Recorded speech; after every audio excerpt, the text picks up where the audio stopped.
What up, squad? Welcome back to the channel. My name is Robert Brix Glover. And about 8 years ago, I lost 150 pounds. And on this channel, I give away all the gems, all the wisdom, all the knowledge that I learned during that process. So you can learn from all my mistakes and your process can be a lot smoother than mine was. So go ahead and hit the like button right now. I'm trying to get this video.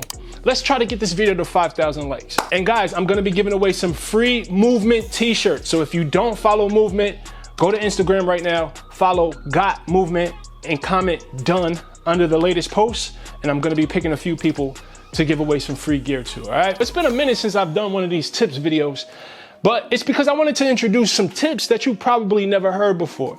Now, weight loss, any sort of transformation is a mental game. Life is a mental game. And during my weight loss process, a key thing that I was able to do is mentally manipulate myself. So these are gonna be some insider mindset hacks that's gonna make your weight loss process way easier. All right, so watch until the end of the video. Tip number one, you want to incentivize good decision making. Your body, your life essentially was built by the decisions that you make every single day. All right, and weight loss is the same. It's about every moment, every decision. Is this decision gonna bring you closer to your goal, or is this decision gonna bring you further away from your goal? So when you understand the reward system and the dopamine release and how that works, right? When you eat a cookie, you get an instant dopamine release. So a lot of why we crave it is because we're craving that dopamine hit. So if you just switch what gives you that dopamine hit to something else. So if you're intentional about manipulating that reward system, you can still get that dopamine hit without making a decision that takes you further away from your goals. So for instance, if you tell yourself, if I eat a sensible dinner and I skip dessert, I'm going to allow myself to jerk off. I don't know. That's something that gives you instant gratification. That's something that gives you an instant release. Or if you tell yourself, if I eat my meal prep meals all day today, I'm going to allow myself to binge watch Netflix tonight. Right? Something that's going to give you that dopamine release, something that's going to give you that instant gratification, but not necessarily from overeating or from overindulging in sugar. You have to learn how to incentivize the behavior that you want by telling yourself, listen, I'm going to get a reward if I refrain from making a decision that takes me away from my goals, and instead I get to do something else that may still be an indulgence, but not something that's going to take you further away from your fitness goals. Tip number two, eat your meals in phases. Now, I'm a person that I'm programmed, my mind is programmed to feel satiated after I get a second serving or a third serving. For instance, if I'm eating 4 pancakes for breakfast, if I eat them 2 at a time, there's something psychological that happens that makes me feel satiated when I ate my meal in phases. So instead of eating 4 pancakes on my plate all at once, I eat 2, and then I go back to the kitchen and I make another plate and I eat another 2. I can't explain what it is, but there's something psychological that makes you feel like I just got seconds when in actuality you ate the same amount of food. So this hack changes the game. This hack manipulates your mind in a way where you still feel satiated without overeating calories. Tip number 3, have 3 go-to meals for breakfast, 3 go-to meals for lunch, 3 go-to meals for dinner that you automatically have programmed in your mind. These are meals that you know how to make really quickly. These are meals that you always have the ingredients ready in your house. These are staple meals that you automatically know. So the thing is,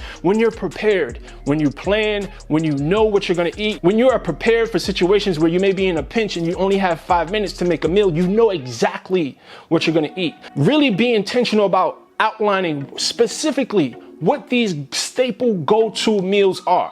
It simplifies the process. It becomes your go-to. It becomes your routine. It's something that you can rely on. When your brain has to do too much processing and wondering, oh my God, what am I gonna eat? You're more likely to end up in a drive-thru, or you're more likely to eat something that you shouldn't be eating. So have those staple go-to meals. You can always add variety here and there, but for the most part, you should have your staple meals, your go-to meals, the ones that you pretty much repeat often.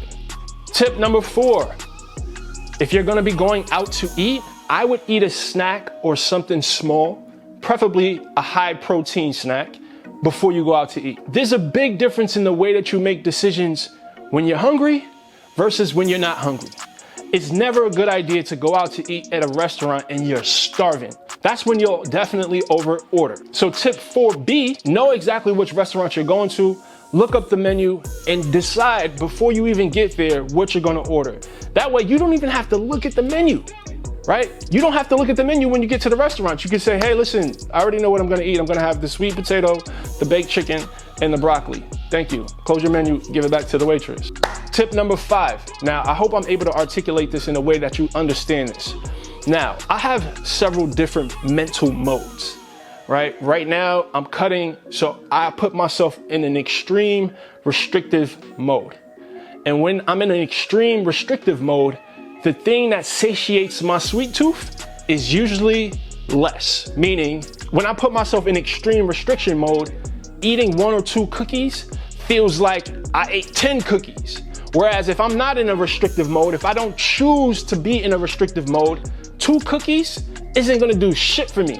So if you learn how to manipulate your mental mode, if you put yourself in a restrictive mode, you can still have 2 or 3 cookies. It's going to satiate that sweet tooth. It's going to satiate it, but it's all psychological. I've noticed that when I'm not in restrictive mode, 3 cookies isn't gonna do shit for me, but make me wanna eat 7 more. But when I'm in a restrictive mode, when I've decided to psychologically put myself in a restrictive mode where I'm not overindulging and when I'm really being anal about counting every calorie, counting every macro, when I'm in that mode, 2 cookies, 3 cookies, bro, it feels like 20 cookies, but it's all in your mind. Tip number 6, whenever you're going to indulge in a cheat meal or a balanced meal or a refeed meal, whatever you want to call it, eat it exaggeratedly slow.